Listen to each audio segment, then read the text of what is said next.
Hello दोस्तों, स्वागत करते हैं एक बार फिर से आपके अपनी YouTube channel Bihar board study point में। तो दोस्तों, आज के इस इम्पोर्टेंट वीडियो में डिस्कस करने जा रहे हैं बिहार डीएलएड इंटेक्स एग्जाम 2026 के लिए most important model practice set 1 पे, जो कि दोस्तों साइंस का है और इसमें हम 20 से 25 क्वेश्चन पे डिस्कस करेंगे। अगर आप इससे पहले हमारे जितने भी सोशल साइंस का वीडियो दिए हैं दोस्तों 5 मॉडल सेट, उनको अगर नहीं देखें तो आप बारीकी से भी देख सकते हैं, नहीं तो एक ही वीडियो में सारे के सारे मॉडल सेट हम दे चुके हैं, उनको देख सकते हैं। तो चलते हैं अपने समय को ध्यान में रखते हुए अपने टॉपिक और स्टूडियो का पहला क्वेश्चन यहाँ पे दोस्तों दिया हुआ है। कह रहे हैं दोस्तों कि निम्न में से अपश्रव्य तरंग कौन है? ए 100 हर्ट्ज, बी 20 हर्ट्ज से नीचे, सी 200 हर्ट्ज और डी 20,000 हर्ट्ज से। तो दोस्तों अपश्रव्य तरंग पूछना है कौन सा है। तो यहाँ पर अपश्रव्य तरंग दोस्तों 20 हर्ट्ज से दोस्तों नीचे जो होता है उनको अपश्रव्य तरंग कहते हैं, और दोस्तों 20 से 20,000 हर्ट्ज के बीच को कहते हैं श्रव्य तरंग, जो कि दोस्तों मनुष्य सुन सकते हैं। इसके बाद दोस्तों 20,000 हर्ट्ज से जो है ना अधिक जो होता है दोस्तों 20,000 हर्ट्ज से अधिक, उनको कहते हैं पराश्रव्य तरंग। तो दोस्तों आप याद रखिए इतना, ठीक है। चलते हैं नेक्स्ट क्वेश्चन की ओर। नेक्स्ट क्वेश्चन यहाँ पे दोस्तों दिया हुआ है, कह रहे हैं वायुमंडल में सर्वाधिक कौन सी गैस है? नाइट्रोजन, ऑक्सीजन, कार्बन डाइऑक्साइड या हीलियम। तो वायुमंडल में सर्वाधिक पूछना ऑप्शन के हिसाब से दोस्तों सबसे अधिक यहाँ पे नाइट्रोजन होगा। क्या दोस्तों? ऑप्शन ए बिल्कुल राइट आंसर है। दूसरे नंबर पे कौन सा है दोस्तों? तो ऑक्सीजन 78 नाइट्रोजन है, ऑक्सीजन कितना परसेंट है? तो 21%। अगर पूरा एक्चुअल पूछे जाए तो 20.99 आप दीजिएगा, नहीं तो 21 आप दे सकते हैं, ठीक है। तो 21 वैसे आप लोग दीजिएगा। और 0.03% किसका होता है? कार्बन डाइऑक्साइड होता है, आप इनको भी याद रखिए। नेक्स्ट क्वेश्चन है, मानव शरीर की सबसे बड़ी ग्रंथि है? लीवर, अग्नाशय, स्टेपी और डी में है अमाशय। तो मानव शरीर की सबसे बड़ी ग्रंथि पूछ रहे हैं दोस्तों, तो होता है लीवर यानी कि यकृत। क्या दोस्तों? हिंदी में कहेंगे यकृत। तो दोस्तों यह मानव शरीर की सबसे बड़ी ग्रंथि है। और दोस्तों अंतःस्रावित ग्रंथि अगर पूछेगा तो आप लोग क्या दीजिएगा? तो थायराइड दीजिएगा सबसे बड़ी, ठीक है। यहाँ पे अगर आपसे पूछेगा मानव शरीर की सबसे बड़ी हड्डी कौन सा होता है, तो जांघ की फीमर होता है। क्या दोस्तों? जांघ की जो फीमर है ये होता है। और सबसे छोटी हड्डी कौन सा होता है? सबसे छोटी हड्डी तो स्टेपी होता है, कान का स्टेपी, ये दोस्तों सबसे छोटी हड्डी होता है, ये आप याद रखिएगा। नेक्स्ट क्वेश्चन यहाँ पे दोस्तों दिया है कि शरीर में रुधिर का भंडारण है। तो दोस्तों शरीर में रुधिर का भंडार कहाँ पे है? तिल्ली, अस्थि मज्जा, हृदय या यकृत। तो दोस्तों इनका राइट आंसर का तिल्ली में। कहाँ पे?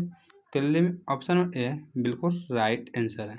दोस्तों यह पुरानी लाल रक्त कोशिकाओं को नष्ट करने का कार्य करता है कौन? तो तिल्ली। इनको आरसीबी का कब्रिस्तान भी कह सकते हैं दोस्तों, किनको? तो तिल्ली को।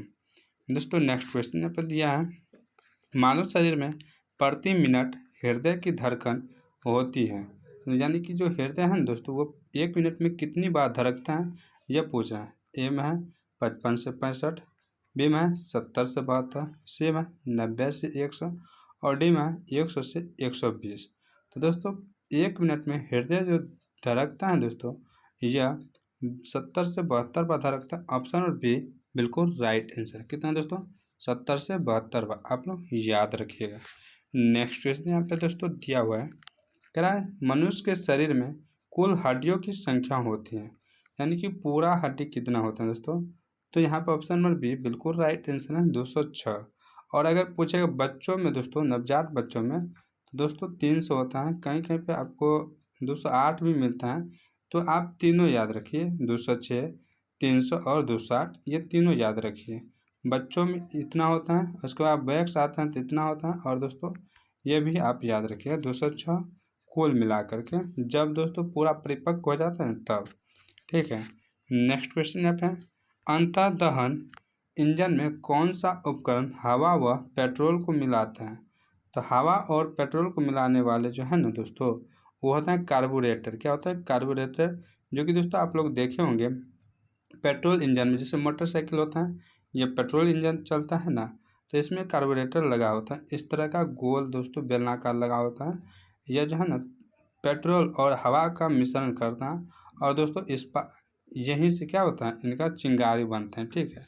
और स्पार्क प्लग भी लगा होता है, आप लोग याद रखिएगा। और दोस्तों ये क्रैंकशाफ्ट क्या है? क्रैंकशाफ्ट जो है ना इस तरह से होता है। ये दोस्तों पिस्टन हुआ, और ये दोस्तों होता है, ठीक है, तो आप याद रखिएगा। और सिलेंडर यहाँ पे दोस्तों जो है ना ये पिस्टन जो है ना यहाँ पे पिस्टन में, सिलेंडर में पिस्टन घूमता है। ये सिलेंडर हुआ, ये पिस्टन हुआ, ये क्रैंकशाफ्ट हुआ, ये दोस्तों, और ये क्रैंकशाफ्ट, ये दोस्तों आप लोग बताइए क्या है। नेक्स्ट क्वेश्चन आप दोस्तों दिया है, कौन सा विटामिन दूध में नहीं पाया जाता है? Vitamin A, vitamin C, vitamin D, vitamin B दूध में नहीं पाया जाता है। कौन सा विटामिन दोस्तों? वो है विटामिन सी। ऑप्शन और बी बिल्कुल राइट आंसर है। विटामिन सी जो है ना यह दूध में नहीं पाया जाता है। अगर यह पाया जाएगा तो दोस्तों दूध हमेशा फटा ही रहेगा, तो आप लोग याद रखिएगा। और कहेगा दोस्तों पानी में घुलनशील विटामिन कौन सा है? तो दोस्तों बी और सी। ऐसे आप लोग याद रखिएगा, गई भैंस पानी में, गई भैंस पानी में, आप लोग याद रखिएगा। इसके बाद दोस्तों जितने भी विटामिन है वो सब वसा में घुलनशील होता है। नेक्स्ट क्वेश्चन यहाँ पे है, कह रहा मानव कोशिका में कितने क्रोमोसोम होते हैं? 44, 48, 46 और 23।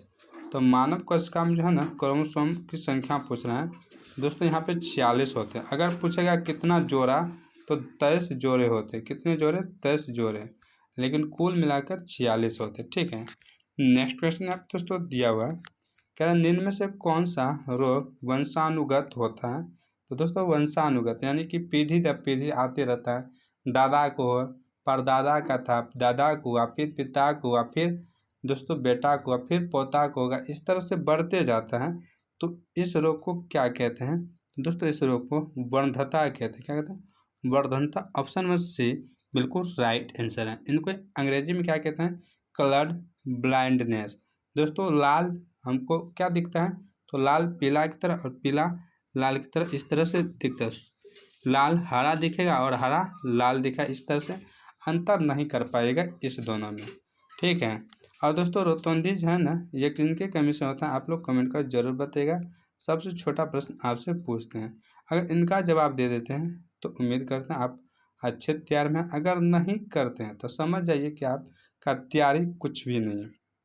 तो 1, 2, 3 इन तीनों के आंसर आप कमेंट में जरूर दीजिएगा। बस 3 प्रश्न आपसे हैं। नेक्स्ट क्वेश्चन यहाँ पे है कि एम सेल में अधिकतम कितने इलेक्ट्रॉन को समायोजित किया जा सकता है? तो एम सेल में पूछ रहे हैं दोस्तों कितने इलेक्ट्रॉन को समायोजित किया जा सकता है? तो दोस्तों यहाँ पे इनका राइट आंसर है 18। कितना? 18। ऑप्शन नंबर सी बिल्कुल राइट आंसर है।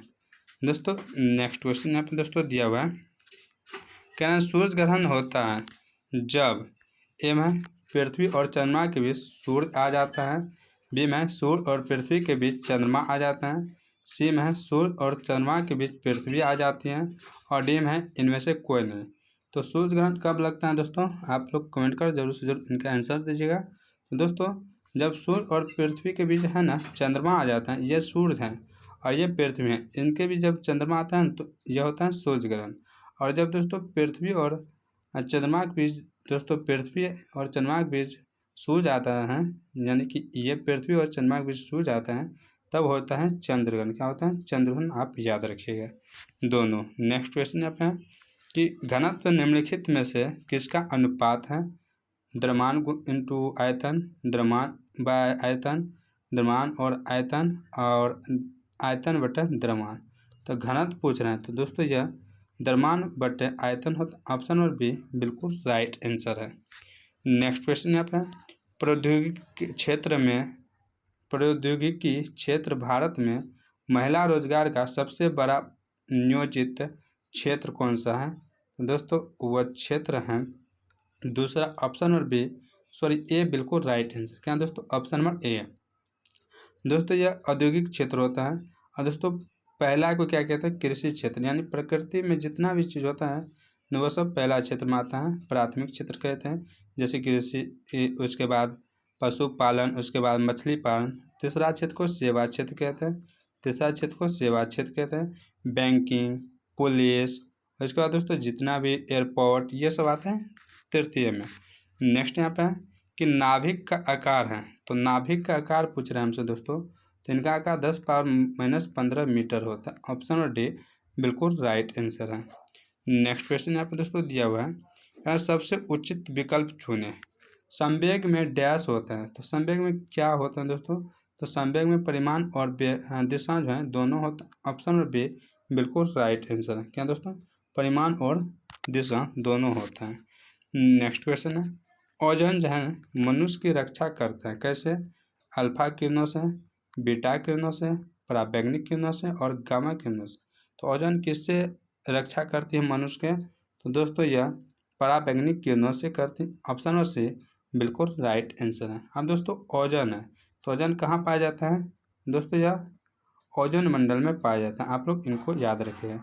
ये दोस्तों पराबैंगनी किरण को आने से रोकता है, और पराबैंगनी किरण जब आएगा दोस्तों तो मनुष्य में जो है ना, तो चर्म रोग, चर्म कैंसर होगा। क्या होगा? चर्म कैंसर, यानी कि त्वचा पर कैंसर होने लगेगा। नेक्स्ट क्वेश्चन यहाँ पे है, कह रहे हैं विद्युतीय विकलन निम्नलिखित में किस पर आधारित होता है। तो दोस्तों यह जो है ना, यह आधारित होता है धारा के उसमें प्रभाव पे। ऑप्शन नंबर ए बिल्कुल राइट आंसर है। क्या दोस्तों, धारा के उसमें प्रभाव पे, आप लोग याद रखिएगा। नेक्स्ट क्वेश्चन यहाँ पे दोस्तों दिया है, किसी रॉकेट का परिक्षेपण न्यूटन के किस नियम पर आधारित होता है। तो दोस्तों रॉकेट का परिक्षेपण न्यूटन के जो है तीसरे नियम पर कार्य करता है। ऑप्शन नंबर बी बिल्कुल राइट आंसर है। न्यूटन का तीसरा नियम क्या कहता है, क्रिया के प्रतिक्रिया, यानी आगे जाएगा तो पीछे धक्का लगेगा। यानी कि जैसे गोली से जब हम चलाते हैं तो बंदूक, तो आगे की ओर बंदूक गोली जाता है और पीछे हमको धक्का लगता है। जैसे नाव पे से कूदते हैं, तो जैसे कूदते हैं तो नाव पीछे की ओर भागता है। तो ये आप याद रखिएगा। और गति का प्रथम नियम दोस्तों बल की परिभाषा देता है। गति का दूसरा नियम व्यंजन देता है, F बराबर m में, ये देता है। तो आप याद रखिएगा। नेक्स्ट क्वेश्चन है, आधुनिक आवर्त सारणी में परमाणु संख्या 58 से 71 वाले तत्व को कहा जाता है। तो दोस्तों इनको हम लोग कहते हैं लेथेनॉइड। ऑप्शन ए बिल्कुल राइट आंसर है। दोस्तों अक्रिय गैस कहाँ पे पाया जाता है, तो वर्ग 18 के तत्व को अक्रिय गैस कहते हैं। आप लोग याद रखिए इनको भी। नेक्स्ट क्वेश्चन यहाँ पे दोस्तों दिए हैं, और वीडियो का अंतिम क्वेश्चन कह रहे हैं, क्या है कि 20 kg द्रव्यमान की वस्तु पर 120 न्यूटन का बल लगता है। द्रव्यमान है, न्यूटन है, यानी F दिया है दोस्तों 120 न्यूटन और M दिया है 20 kg। तो कहते हैं त्वरण क्या होगा, तो हम सूत्र अभी बताए थे दोस्तों कि F बराबर ma होता है। तो 120 दिया हुआ है बराबर M दिया है दोस्तों 20 गुना में A, तो 20 छः के 120 होता है। तो A बराबर दोस्तों 6, अब दोस्तों 6 मीटर पर सेकेंड स्क्वायर होगा। ऑप्शन नंबर बी बिल्कुल राइट आंसर होगा। दोस्तों इसी तरह की वीडियो लेने के लिए हमारे चैनल को जरूर से जरूर ज्वाइन कीजिएगा। तो मिलते हैं कल के नए मॉडल सेट के साथ। तब तक आप लोग स्वस्थ रहें, मस्त रहें, अपनी तैयारी बेहतरीन करें। जय हिंद, जय भारत, वंदे मातरम।